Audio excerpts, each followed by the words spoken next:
Olá, amigos ouvintes da Rádio Divulgar. Como estamos? Todos bem?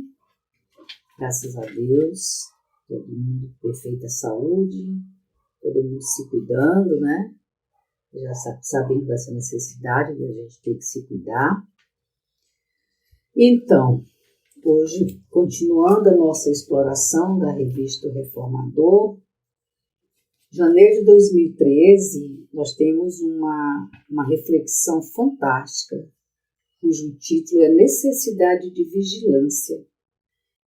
Quem nos traz é Clara Lila Gonzalez de Araújo. Está nas páginas 18, 19 e 20 da revista O Reformador, janeiro de 2013. Vamos iniciar com uma palavra de Mateus. Vigiai e orai para que não entreis em tentação. Na verdade, o espírito está pronto, mas a carne é fraca. Mateus, capítulo 26, versículo 41. Necessidade de vigilância. Vamos começar a nossa reflexão. Vamos aproveitar o máximo possível. Começa assim. Essa passagem de Jesus, ocorrida no horto de Getsemane, no Monte das Oliveiras, também registrada em Marcos, capítulo 14, versículo 38, e Lucas, capítulo 22, versículo 46.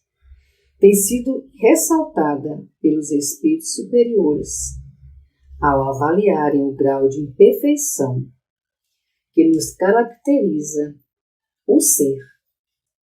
A cada oportunidade de encarnação, afirma o Espírito Emmanuel a esse respeito. Emmanuel fala o seguinte: as mais terríveis tentações decorrem do fundo sombrio da nossa individualidade. Renascemos na Terra com as forças equilibradas do nosso pretérito para as tarefas do reajuste. Nas raízes de nossas tendências encontramos as mais vivas sugestões de inferioridade. E Jesus nos fala a respeito das tentações e da vigilância em outros ensinamentos. Por exemplo, ao ser transportado por um espírito maléfico ao pináculo do templo e depois ao cume de uma montanha, sendo importunado pelo gênio perverso que, desejando tentá-lo, oferece todos os reinos do mundo e a glória que os cerca em troca da sua lealdade e adorações às forças do mal. Mateus capítulo 4, versículo 1 a 11. Marcos capítulo 1, versículo 12 a 13 e Lucas capítulo 4, versículo 1 a 13. O episódio é citado em A Gênesis, com a explicação de Allan Kardec, de que o importante preceito não teria sido compreendido na sua qualidade, tendo a credulidade pública o interpretado apenas como os fatos materiais. A análise contida na obra citada foi extraída da instrução dada pelo Espírito João Evangelista, recebida em Bordeaux no ano de 1862, conforme trecho que se segue. Vamos ver o que esse trecho nos fala em relação a essa fala que está em Mateus, em Marcos e Lucas. Jesus não foi arrebatado. Ele apenas quis fazer que os homens compreendessem que a humanidade se acha sujeita a falir e que deve manter-se sempre vigilante contra as más inspirações a que, pela sua natureza fraca, é impelida a ceder.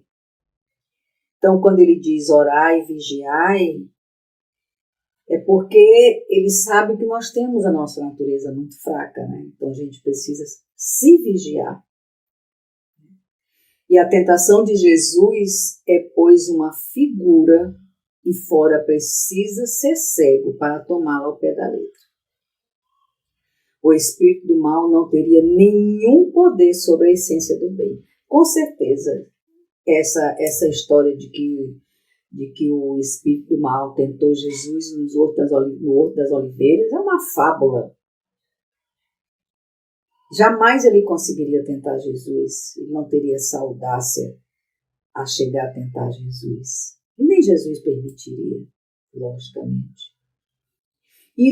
Mas os católicos acreditam piamente nisso, porque está lá em Mateus, está em Marcos, está em Lucas, os evangelhos também acreditam, todas as religiões acreditam piamente que o anjo do mal tentou Jesus. Mas jamais faria isso. Não teria competência para se aproximar de Jesus. Diríamos que não é nem competência, mas a energia dele não se aproxima da energia de Jesus. Está muito aquém. A chance é praticamente zero. E inúmeras lições de Jesus chamam a nossa atenção para não sermos tentados. Nós temos toda a abertura para ser tentado, mas Jesus jamais.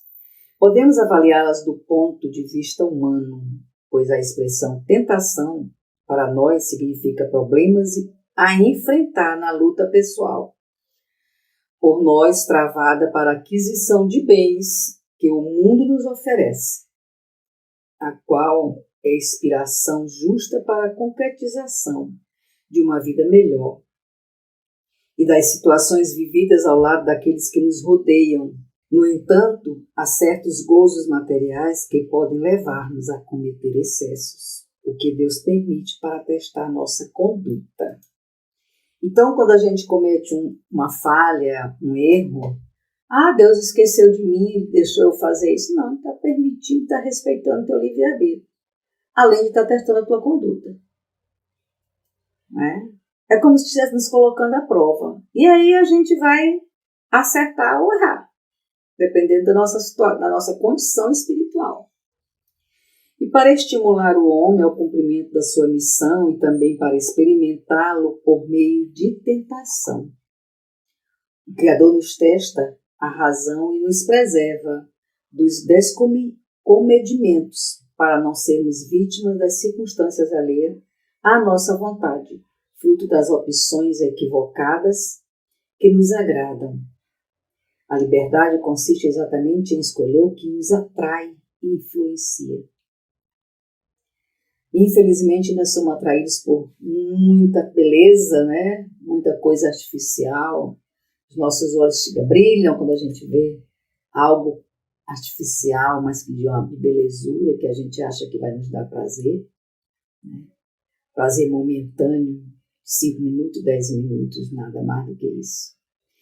Possuímos compreensão do nosso estado moral e das decisões que tomamos de acordo com os motivos de nossa preferência, mas que nem sempre poderão nos beneficiar espiritualmente. Uma pergunta, possuímos compreensão do nosso estado moral e das condições que tomamos, de acordo com os motivos da nossa preferência, mas nem sempre podemos nos beneficiar espiritualmente. Que justifica buscar para as infrações as leis morais que cometemos? Que justificativa nós temos para buscar as infrações das leis morais? E ao discorrer sobre o resumo teórico do móvel das ações humanas, Kardec analisa a questão do livre-arbítrio. É que eu sempre falo, né? Nosso livre-arbítrio é muito respeitado. Talvez não devesse ser. Porque nós somos ainda meio maluquinhos. Né? E sem o livre-arbítrio, o homem não teria nem culpa para praticar o mal, nem mérito para praticar o bem. Explicado aqui o porquê o livre-arbítrio. Isto é de tal modo reconhecido que a censura ou o elogio em nosso mundo são feitos à intenção. E isso é a vontade. Ora, quem diz vontade diz liberdade. O homem, portanto, não poderá buscar no seu organismo físico nenhuma desculpa para os seus delitos, sem abdicar da razão e da sua condição de ser humano para se equiparar aos animais. Outras ideias referentes ao tema são desenvolvidas no resumo da questão 872 do Livro dos Espíritos, citadas anteriormente, sobretudo, ao destacar o conceito da fatalidade. Para o Espiritismo, a fatalidade, abre aspas, existe na posição que o homem ocupa a Terra e nas funções que aí desempenha, fecha aspas. Concorde com o gênero de existência que o Espírito escolheu para si, de prova, expiação ou missão.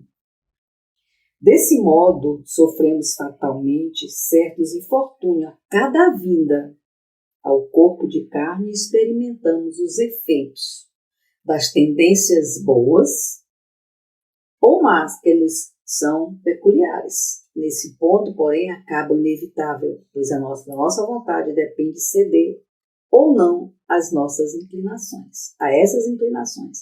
A nossa vontade nos permite ceder ou não a essas inclinações. Pode deixar de haver fatalidade no resultado de tais acontecimentos, visto depender do homem, pela sua prudência, modificar o curso das coisas. Nunca há fatalidade nos atos da vida moral. É uma escolha, não é fatalidade. Você se deixa ser induzido e conduzido. Você se permite. Então não é fatalidade. É fácil avaliar a situação moral em que nos encontramos, especialmente se identificamos os vícios de quem perdura não esteja completamente libertos. Nós os conhecemos pelas nossas tendências atuais e para elas é que devemos voltar todas as atenções. Basta saber o que somos, sem que seja necessário saber o que fomos. Muito importante esse trecho. Precisamos saber o que somos, sem que seja necessário saber o que fomos. O nosso momento aqui e agora se faz necessário a gente priorizar.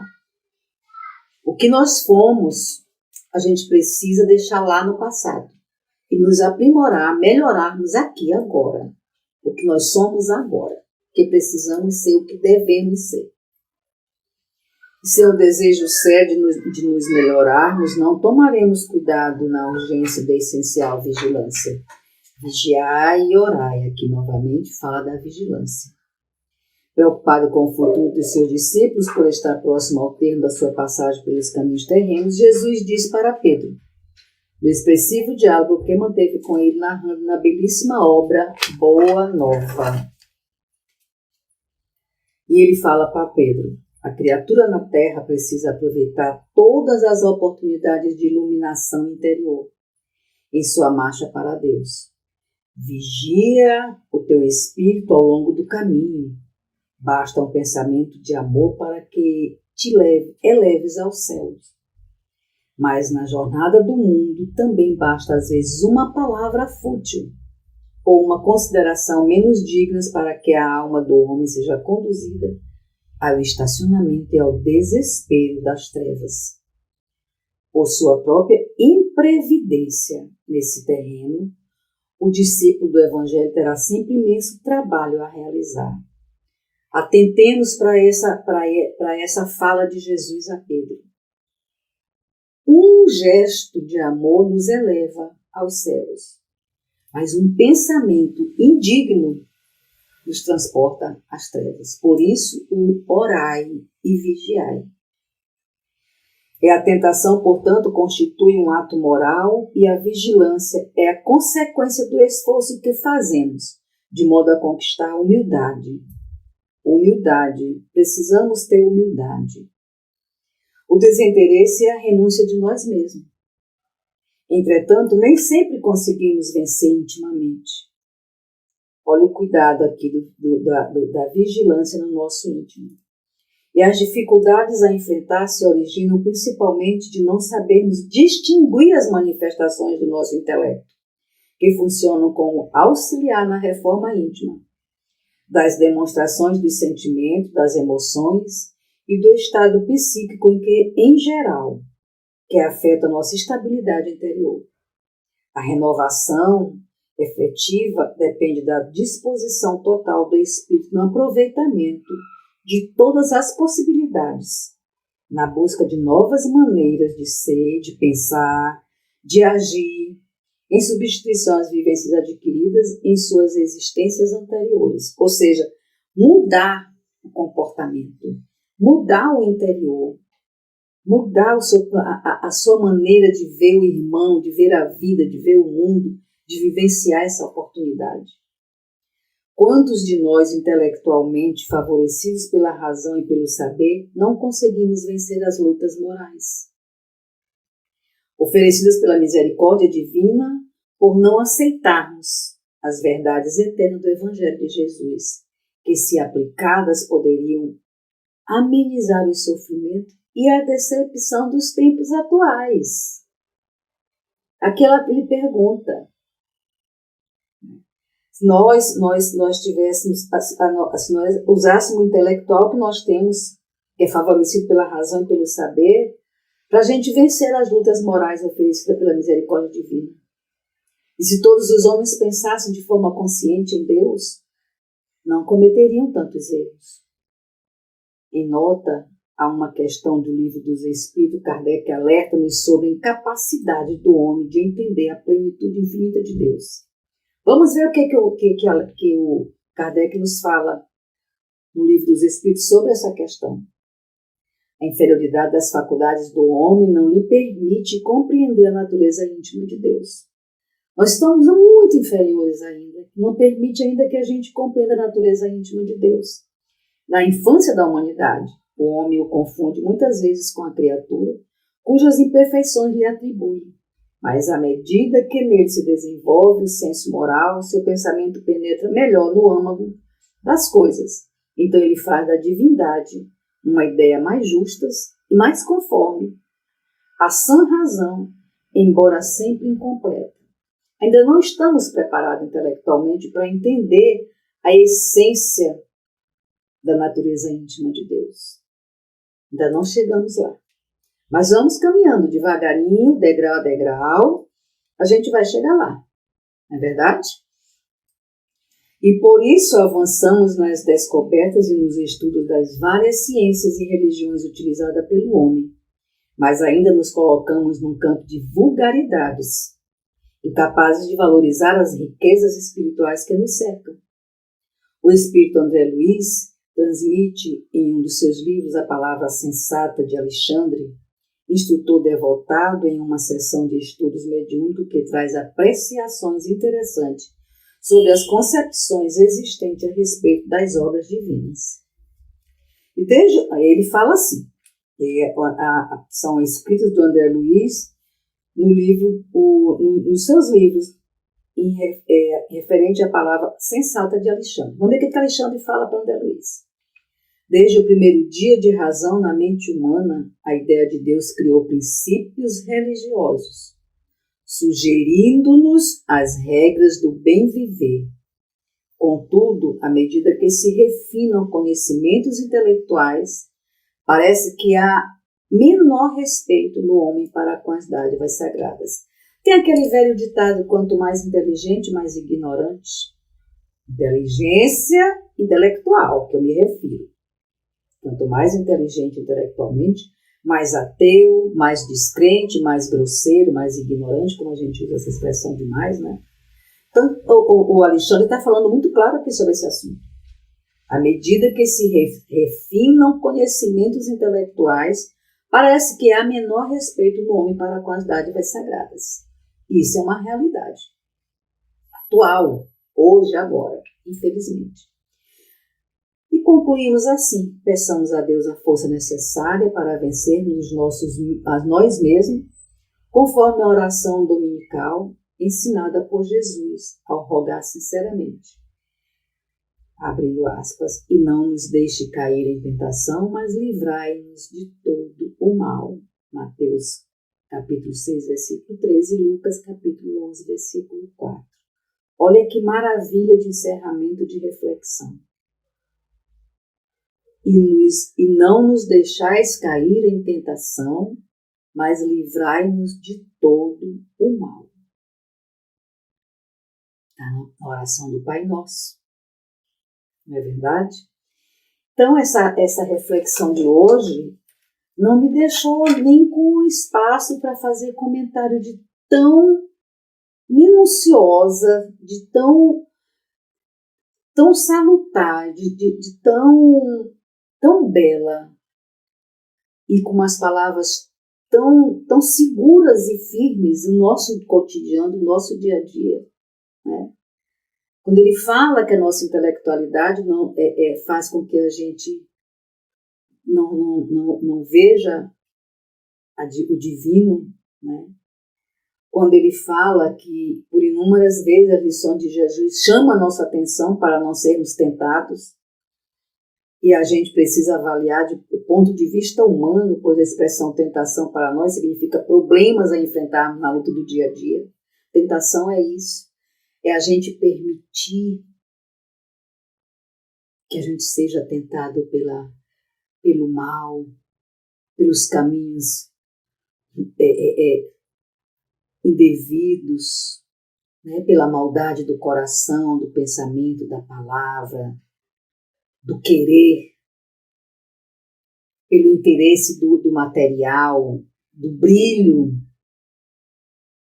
né? A gente envereda por caminhos tortuosos, e aí vem a doença, vem a dor, vem a tristeza, vem os desencantos. E aí a gente fala assim, poxa, Jesus, Deus não sabe que eu sou filho dele também? Eu não sou filho adotivo, eu sou filho original, como o pessoal fala, né? Às vezes o filho adotivo é até mais amado do que o filho consanguíneo. Quantas famílias adotam crianças e amam com uma imensidão, porque o amor espiritual ele é muito mais forte, e perfeito e eterno. O amor consanguíneo não, ele passa. Porque aqui é uma passagem. Então nós estamos passando. Nós precisamos aproveitar essas oportunidades também do amor consanguíneo, né? A gente faz um esforço tremendo para vir numa família, né? A gente pede, a gente chora, a gente implora, e Jesus nos escuta, os espíritos, nossos orientadores, nos ouvem, nos conduzem, e aí quando a gente chega aqui faz tudo errado. E às vezes a gente tem conhecimento de que estamos errando, mas o lado mal, o lado perverso é maior. Ele flui mais forte do que o lado do perdão, do amor, né? E aí a gente perde oportunidades maravilhosas que Jesus coloca em nossa mão. Precisamos atentar muito a essa situação, de não perdermos essa oportunidade, de abrir nosso coração para o amor e para a vida eterna. Então, mais uma vez agradeço a companhia e a audiência de todos, essa oportunidade de estar falando para vocês, transmitindo essa reflexão maravilhosa que me encanta, que me enobrece, que me deixa feliz e emocionada por poder estar aqui fazendo um pouquinho, levando um pouquinho dessa doutrina fantástica que modifica as nossas vidas. Se nós permitirmos, ela modifica com certeza o nosso espírito, o nosso caminhar. Vamos nos permitir. Na verdade, vamos nos permitir. Muito obrigada mais uma vez. Fiquem todos com Maria de Nazaré, a Mãe de Jesus.